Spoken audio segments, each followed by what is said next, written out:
मध्यकालीन भारत के इतिहास के वीडियो लेक्चर में आपका हार्दिक स्वागत है। इससे पहले वाले वीडियो लेक्चर में हमने पढ़ा था जलालुद्दीन फिरोज खिलजी के बारे में और हमने ये भी देखा था कि किस तरह से उसने खिलजी वंश की स्थापना की और किस तरह से उसके भतीजे अलाउद्दीन खिलजी ने उसकी क्या कर दी थी, हत्या कर दी थी। और जिस समय अलाउद्दीन खिलजी ने अपने चाचा जलालुद्दीन फिरोज खिलजी की हत्या की, उस समय जो अलाउद्दीन खिलजी था वो कड़ा और मानिकपुरी नामक जगह का गवर्नर था। तो आज के छोटे लेक्चर में हम अलाउद्दीन खिलजी के बारे में ही पढ़ेंगे। अलाउद्दीन खिलजी के बारे में पढ़ने से पहले आइए हम सबसे पहले कुछ क्वेश्चन देख लेते हैं और इसी क्वेश्चन का आंसर हम आगे के स्लाइड में खोजने का प्रयास करेंगे। तो देखते हैं किस राजवंश को समाप्त कर खिलजी वंश की स्थापना की गई, तो इसका आंसर हमें आगे वाले स्लाइड में मिलेगा। उसके बाद दूसरा क्वेश्चन है खिलजी वंश के किस शासक ने सबसे अधिक लंबे समय तक शासन किया, इसका भी आंसर हमें आगे वाले स्लाइड में मिलेगा। खिलजी वंश के शासकों द्वारा किस प्रणाली को जनता से लागू किया गया था। उसके बाद एक क्वेश्चन और बनता है कि खिलजी वंश का अंत निम्न में से किस वर्ष हुआ था। तो ये सारे क्वेश्चंस का आंसर हम इस स्लाइड में इस वीडियो लेक्चर के माध्यम से जानने का प्रयास करेंगे। तो आइए चालू करते हैं अलाउद्दीन खिलजी के बारे में। तो जो अलाउद्दीन खिलजी है तो इसका वास्तविक नाम क्या था, अली गुरसफ, और इसका टाइम पीरियड कब से कब तक था, 1296 से 1316 के बीच में ये दिल्ली सल्तनत का सुल्तान था, जिसके अंतर्गत खिलजी वंश के अंतर्गत। अब ये कड़ा मानिकपुरी का गवर्नर बना कैसे, तो जलालुद्दीन फिरोज खिलजी के समय में जो मलिक छज्जू नाम का जो व्यक्ति था, ये कड़ा और मानिकपुरी का क्या था, गवर्नर था। और इसने जब पहली बार विद्रोह किया जलालुद्दीन फिरोज खिलजी के विरुद्ध, तो जलालुद्दीन फिरोज खिलजी ने इसके विद्रोह को नाकाम कर दिया। नाकाम करने के बाद इसे एक फिर से मौका दिया कि अपनी गलती को सुधार ले, लेकिन उसके बाद जब मौका फिर से मिला मलिक छज्जू को, तो उसने फिर से विद्रोह कर दिया जलालुद्दीन फिरोज खिलजी के विरुद्ध। तो इस बार मतलब जब दूसरी बार मलिक छज्जू ने विद्रोह किया जलालुद्दीन फिरोज खिलजी के विरुद्ध, तो जलालुद्दीन फिरोज खिलजी ने उसे पद से हटा दिया और पद से हटाने के बाद जो कड़ा और मानिकपुरी का जो सूबेदारी थी उसे सौंप दी किसे, अलाउद्दीन खिलजी को सौंप दी। अब अलाउद्दीन खिलजी जब कड़ा मानिकपुरी गवर्नर था तो उसने 3 अभियान में पार्टिसिपेट किया था, एक भिलसा का, एक चंदेरी का और तीसरा क्या था, देवगिरी का। और ये जो देवगिरी अभियान था उसके जीवन का सबसे निर्णायक मोड़ था। कैसे निर्णायक मोड़ था, देवगिरी के अभियान से ही सबसे अपार मात्रा में धन दौलत की प्राप्ति हुई और इस धन दौलत का प्रयोग करके उसने क्या किया, तो सबसे पहले उसने अपने चाचा और ससुर जलालुद्दीन फिरोज खिलजी को अपने रास्ते से हटा दिया, उसका मर्डर कर दिया, उसकी हत्या कर दी। और दूसरा चीज़ क्या किया कि सत्ता पर अपने आप को स्थापित करने के लिए बड़ी मात्रा पर लोगों को धन जो है दान में दिया, गिफ्ट में दिया। तो इसीलिए जो देवगिरी का अभियान था अलाउद्दीन खिलजी के जीवन का सबसे महत्वपूर्ण अभियानों में से एक था। और इससे पहले वाले वीडियो लेक्चर में हमने देखा था कि किस तरह से अलाउद्दीन खिलजी जो है वो पहला व्यक्ति था दिल्ली सल्तनत का जिसने दक्षिण भारत का अभियान किया था जलालुद्दीन फिरोज खिलजी के शासन काल में। अब मैंने पहले ही बताया कि जब इसे भारी मात्रा में धन दौलत की प्राप्ति हो गई तो इसने 1296 में अपने चाचा और ससुर जलालुद्दीन फिरोज खिलजी की क्या कर दी, हत्या कर दी। और हत्या करने के बाद ये क्या बन गया, स्वयं सुल्तान बन गया। अब सुल्तान बनने के समय भी इसने कई अभियान में पार्टिसिपेट किए थे। उसके बाद जब सुल्तान बना तो सुल्तान बनने के शुरुआती वर्षों में भी इसने कई अभियानों में पार्टिसिपेट किया था, उसमें सफलता प्राप्त की थी। इसलिए इसे लगा कि अब भैया ये सिकंदर बन गया। और कौन सा सिकंदर है, सेकेंड सिकंदर बन गया है। मतलब पहला सिकंदर तो सिकंदर ही था और दूसरा कौन था, दूसरा ये अलाउद्दीन बन गया। ऐसा अलग इसको लगा, अलाउद्दीन खिलजी को लगा। फिर इसने सोचा कि क्यों न दुनिया को विजय कर लिया जाए, लेकिन अपने दोस्त जो दिल्ली का कोतवाल था, इसका नाम क्या था, अलाउल मुल्क, के कहने पर उसने क्या किया कि अपना जो विश्व विजय करने का अभियान था उसे कुछ समय के लिए होल्ड कर दिया और इसने अपना कंसंट्रेशन और फोकस कहाँ किया, भारत को विजय करने में। क्योंकि इसके दोस्त ने एडवाइस दिया कि भैया पहले इंडिया को तो जीत लो, उसके बाद आप दुनिया के बारे में सोचना। तो उसे बात जम गई और उसने सोचा कि ठीक है, मैं अपने दोस्त की बात को मान लेता हूँ और पहले भारत पर ही अपने कब्जा करने का प्रयास करता हूँ। फिर उसको ये लगा कि उसको एक नवीन धर्म चलाना चाहिए। क्यों, क्योंकि ये लगातार जीत हासिल कर रहा था। तो लगातार जीत हासिल करने की वजह से इसके अंदर कहीं ना कहीं की ईगो आ चुका था, अहंकार आ चुका था और ऐसे भी ये बड़ा महत्वाकांक्षी शासक था। तो इस बात को उसने अपने फिर से दोस्त के साथ डिस्कस किया कि यार मैं एक नया धर्म चलाना चाहता हूँ। तो उसका दोस्त जो दिल्ली को कोतवाल था लाहौल मुल्क, उसने कहा कि भैया ये सब झंझटों में ना पड़ो, पहले आप अपना फोकस जो है पूरी तरह से भारत को जीतने में ही करो, उसके बाद आपको मन करे तो आप सिकंदर बन जाओ या मन करे तो एक नया धर्म चला लो। तो इसीलिए अलाउद्दीन खिलजी ने विश्व जय करने का और नवीन धर्म चलाने का ये दोनों जो आइडियाज थे इसे ड्रॉप कर दिए। लेकिन फिर भी ये इसने एक उपाधि धारण की जिसका नाम क्या था, सिकंदर सानी, और इस उपाधि को उसने अपने सिक्कों में भी छपवाया है। अब अलाउद्दीन खिलजी तो स्वयं अपने चाचा को मार के राजा बना था और साथ ही में इसके समय में भी कई विद्रोह हुए थे। तो इसने उन कारणों को जानने का प्रयास किया कि क्यों जो अमीर वर्ग है वो सुल्तान के विरुद्ध विद्रोह करते रहते हैं। तो उसने 4 कारणों को जाना। उन 4 कारणों को दूर करने के लिए इसने क्या जारी किया, एक अध्यादेश जारी किया, मतलब एक कानून जारी किया।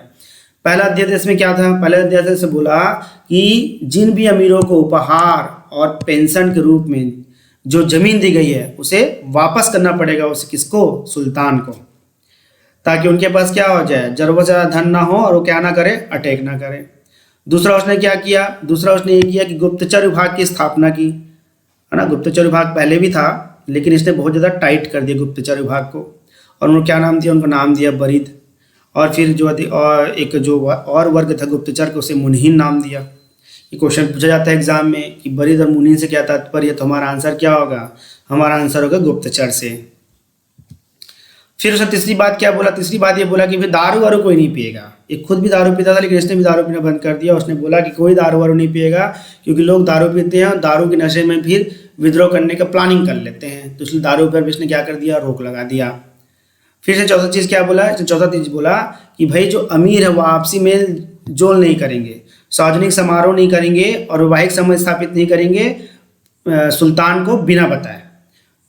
क्योंकि होता ही था ना कि जैसे मान लो 2 विद्रोह करने वाले लोग हैं, दोनों विद्रोह करने वाले जो लोग थे एक दूसरे को विश्वास करने के लिए उन्होंने पारिवारिक संबंध स्थापित कर लिया ताकि दोनों में से कोई भी धोखा न दे सके जब विद्रोह करने की बारी आए। तो इसकी वजह से कई विद्रोह हुए। तो इन विद्रोह को दबाने के लिए हमने बताया ना कि ये 4 उसने क्या जारी कर दिया, अध्यादेश जारी कर दिया। अब अलाउद्दीन खिलजी के लिए सबसे महत्वपूर्ण जो एग्जामिनेशन पॉइंट ऑफ व्यू से है वो दक्षिण का विजय है, क्योंकि ये दिल्ली सल्तनत का पहला ऐसा सुल्तान था जिसने अभियान करते करते कहाँ तक पहुँच गया था, मदुरा तक पहुँच गया था। पांड्या राज तक भी इसने क्या कर लिया था, अभियान कर लिया था। तो इसलिए एग्जामिनेशन पॉइंट ऑफ व्यू से हमें जानना बहुत जरूरी है कि अलाउद्दीन खिलजी की दक्षिण विजय का कारण क्या था। तो हमने पहले ही बताया कि अलाउद्दीन खिलजी जो था बहुत राजनीतिक रूप से बहुत ही महत्वाकांक्षी व्यक्ति था और यह विश्व जय करना चाहता था। लेकिन विश्व जय करने से पहले इसने क्या किया, भारत पर अधिकार करने का प्रयास किया। तो इसीलिए दक्षिण भारत पर भी कब्जा करना चाहता था। इसके अलावा इसने पहले देख ही लिया था कि जब देवगिरी का अभियान इसने स्वयं के नेतृत्व में किया था तो बड़े पैमाने पर पैसे और धन दौलत की प्राप्ति हुई थी। तो इस तरह से इसके 2 जो ऑब्जेक्ट थे, उद्देश्य थे जिसकी वजह से दक्षिण भारत पर विजय किया। पहला तो यह था कि पैसा बहुत ज़्यादा भारी मात्रा में प्राप्त करना और दूसरा अपना एक प्रभाव स्थापित करना दक्षिण भारत में। तो इसने देवगिरी का जो शासक था, उस समय यादव राज्य था देवगिरी में, तो उसका जो शासक था हमारा रामचंद्र देव, उसको इसने पराजित किया। फिर काकती वंश के प्रताप रुद्र देव प्रथम है, उसको पराजित किया। अब ये जो काकती वंश है तो यहीं से जो प्रताप रुद्र देव प्रथम का जो भाई था अन्नम देव, वो कहाँ आता है, छत्तीसगढ़ आता है, बस्तर आता है। और बस्तर में आने के बाद यहाँ पे काकती वंश की स्थापना करता है। तो उसका पृष्ठक्रम जो ये घटना जो चली है वो कहाँ से प्रारंभ होती है, उसके काकती विजय से। किसके काकती विजय से, अलाउद्दीन खिलजी के काकती विजय से। उसके बाद उसने द्वार समुद्र का जो होयसाल राज्य था उसके जो राजा थे वीर वल्लाल तृतीय, उसको पराजित किया। उसके बाद उसने किसको पराजित किया, भारवर्मन कुलशेखर को, और ये कहाँ का था, पांड्या राज्य का था।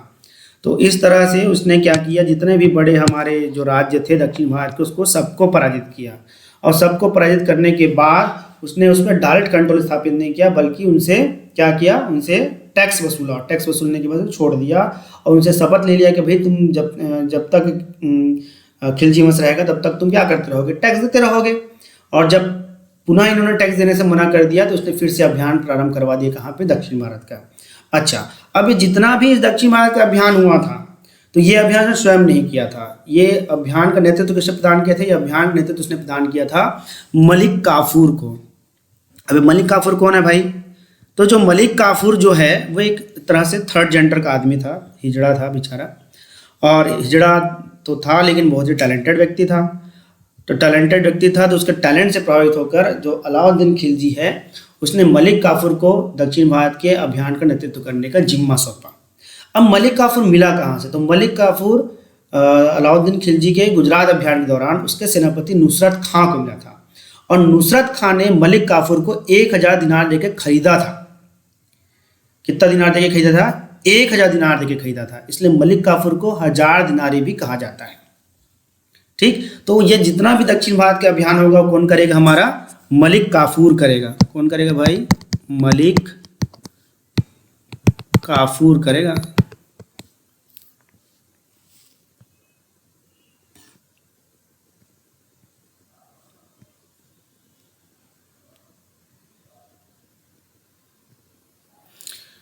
अब अलाउद्दीन खिलजी के कुछ प्रशासनिक सुधार देख लेते हैं, क्योंकि ये भी बहुत ज़्यादा एग्जामिनेशन पॉइंट ऑफ व्यू से इंपॉर्टेंट है।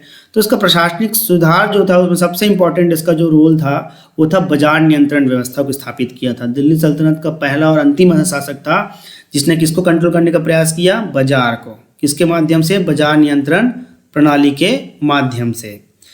अब ये जो कहानी हम किससे पता चलता है किसने बाजार नियंत्रण किया था? तो ये पता चलता है हमें जियाउद्दीन बरनी जो एक लेखक था उसकी जो पुस्तक है तारीख फिरोज शाही, उससे पता चलता है। अमीर खुसरो जिसका दरबारी कवि था उसका जो पुस्तक था खजाइनुल फुतूह, उससे पता चलता है।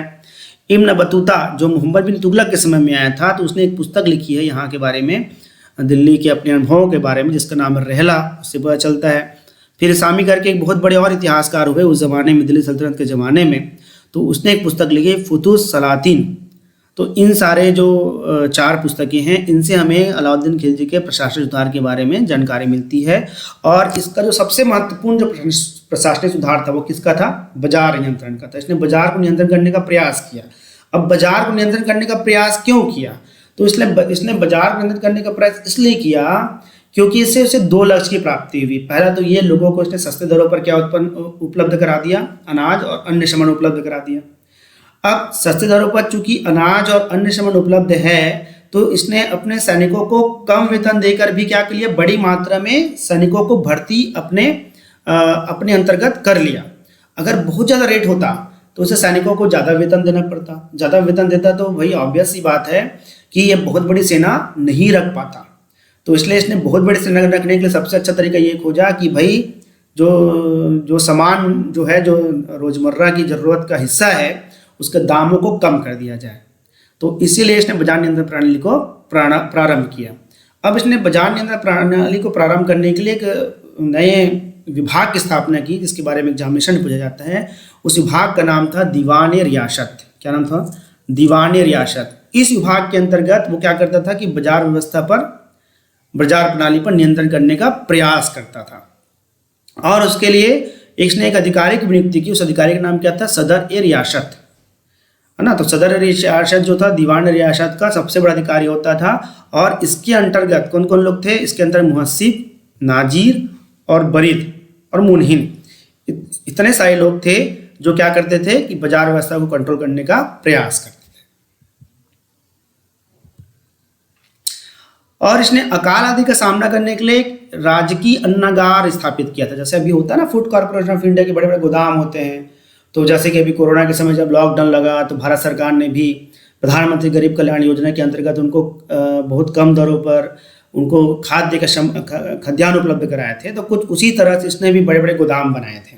और इन गोदामों के माध्यम से क्या करता था कि एक्स्ट्रा जो अनाज होता था उसे जमा करके रखता था। इसकी वजह से सप्लाई साइड में प्रॉब्लम भी नहीं आता था, हमेशा सप्लाई निरंतर बनी रहती थी इन गोदामों के माध्यम से।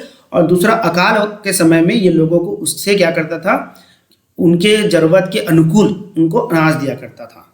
तो इस तरह से अलाउद्दीन खिलजी की बहुत ही महत्वपूर्ण योजना थी। कौन कौन सी? बाजार नियंत्रण प्रणाली और दूसरा राशनिंग प्रणाली। इसका सैनिक प्रबंध भी गजब का था। बाद में हम देखेंगे कि जब जो मुगल थे उसमें मुगल में सबसे प्रमुख कौन थे? अकबर। तो अकबर ने भी इसकी प्रणाली को कहीं ना कहीं अपनाया था। उससे पहले शेरशाह सूरी ने भी इसकी प्रणाली को अपनाया था। ये क्या करता था? घोड़ों को दागता था, मतलब उसमें अपना मुहर लगा देता था कि राजकीय घोड़ा है। और दूसरा क्या करता था? सैनिकों का हुलिया रखता था, मतलब उनका एक आइडेंटिटी रखता था कि भाई इसका पहचान कैसे किया जाएगा, इसका नाम क्या है, इसका पहचान करने के लिए कौन सा मार्क है। ये सारी चीज़ों को कौन रखता था? सैनिक प्रबंध के अंतर्गत अलाउद्दीन खिलजी करवाता था। और फरिश्ता नाम का जो राइटर है वो इसके सेना के बारे में बताता है कि इसके पास करीब 4,75,000 के आसपास सैनिक थे और इस सैनिकों को नगद वेतन देता था। तो क्वेश्चन बनता है कि दिल्ली सल्तनत का कौन सा शासक था जो सैनिकों को नगद वेतन देता था? तो उसका आंसर क्या होगा? अलाउद्दीन खिलजी होगा।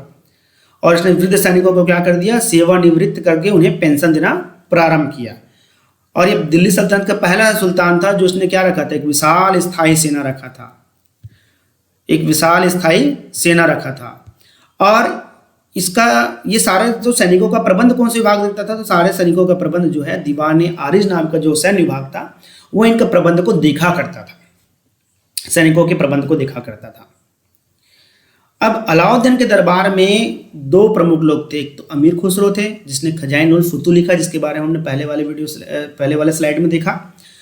और इसे तोतिए हिंद भी कहा जाता था और उसने अपने जीवन काल में 7 शासकों का शासन भी देखा है। अमीर खुसरो के बारे में मैंने डिटेल से एक वीडियो बना दिया है, तो उसे आप जाके जो है प्लेलिस्ट में जाके आप अमीर खुसरो के बारे में डिटेल से जान सकते हैं। तो अमीर खुसरो और अमीर खुसरो के अलावा हसन निजामी नाम का जो उच्च कोटि के जो विद्वान थे, इसको इन्होंने संरक्षण प्रदान किया था। जबकि अलाउद्दीन खिलजी खुद पढ़ा लिखा आदमी नहीं था, उसके बावजूद भी वो क्या करता था? टैलेंटेड लोगों को अपने दरबार में जगह उसने प्रदान किया था। अब अलाउद्दीन खिलजी तो था ही महत्वाकांक्षी शासक। उसने देखा कुतुब मीनार है तो उसने बोला कि मैं कुतुब मीनार से बड़ा मीनार बनाऊंगा। तो उसका नाम उसने क्या रखा? अलाई दरवाज़ा और अलाई मीनार, तो उसने प्रारंभ करवाया। तो ये है आपका स्लाइड में दिख रहा है, ये क्या है आपका? अलाई मीनार है। ये कुतुब मीनार से भी ऊंचा बनना था, लेकिन इसके बनाने के दरमियान उसकी क्या हो गई? मौत हो गई। उसके जो वंशज थे उन्होंने इस आइडिया को ड्रॉप कर दिया। फिर उसने क्या स्थापित किया? उसने स्थापित किया हौज खास। ये बहुत इंपॉर्टेंट है। उसने 2 इंपॉर्टेंट चीज़ें किया।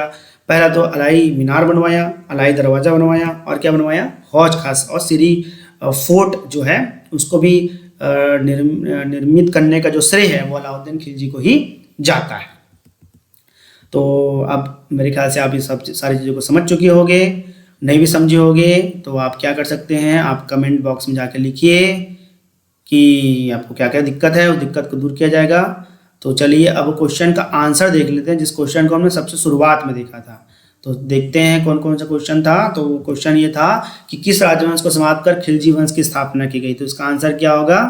गुलाम वंश। अंतिम शासक कौन था भाई? अंतिम शासक था बलबन। इसके बारे में हमने पहले वाले वीडियो लेक्चर में देख चुके हैं। फिर जब ये खिलजी वंश खत्म हो जाएगा तब कौन सा वंश आएगा? तुगलक वंश, उसके बाद सैयद वंश, फिर लोधी वंश, फिर मुगल वंश आएगा। खिलजी वंश के किस शासक ने सबसे अधिक लंबे समय तक शासन किया? तो उसका आंसर क्या होगा? अलाउद्दीन खिलजी। इसने कब से कब तक शासन किया भाई? 1296 से 1316 तक किया। और ऑफिशियली कब तक चलता है खिलजी वंश? 1290 से 1320 तक खिलजी वंश चलता है। तो इसकी मृत्यु के बाद जो मलिक काफूर था इसके वंशज को रख के शासन करने का प्रयास किया, लेकिन उसको दूसरे जो लोग थे उन्होंने मलिक काफूर को मर्डर कर दिया। मर्डर करने के बजाय तक चला नहीं, उसमें से फिर जो गियासुद्दीन तुगलक था उसने तुगलक वंश की स्थापना कर ली। खिलजी वंश के शासकों द्वारा किस प्रणाली को दृढ़ता से लागू किया गया? तो उसका आंसर क्या होगा? इसका आंसर होगा मूल्य नियंत्रण प्रणाली को। ये बहुत ही एग्जामिनेशन पॉइंट ऑफ व्यू से बहुत ज़्यादा इंपॉर्टेंट अलाउद्दीन खिलजी है। मैंने बताया ना कि 2 चीज़ें बहुत इंपॉर्टेंट है। कौन कौन सी? बाजार नियंत्रण प्रणाली, राशन व्यवस्था और सैनिक प्रबंध। खिलजी वंश का अंत निम्न में से किस वर्ष हुआ? मैंने पहले ही बताया कि इसका अंत कब हो गया? 1320 में हो गया। तो इस तरह से हमने खिलजी वंश के सारे क्वेश्चन को सॉल्व कर लिया। अब इससे रिलेटेड अगर और कोई क्वेश्चन होगा तो आप क्या करें? कमेंट बॉक्स में जाएं और वहाँ पे लिखें आपको जो जो परेशानी है। मैं आपको जो है उसका आंसर देने का पूरा प्रयास करूँगा। तब तक के लिए धन्यवाद।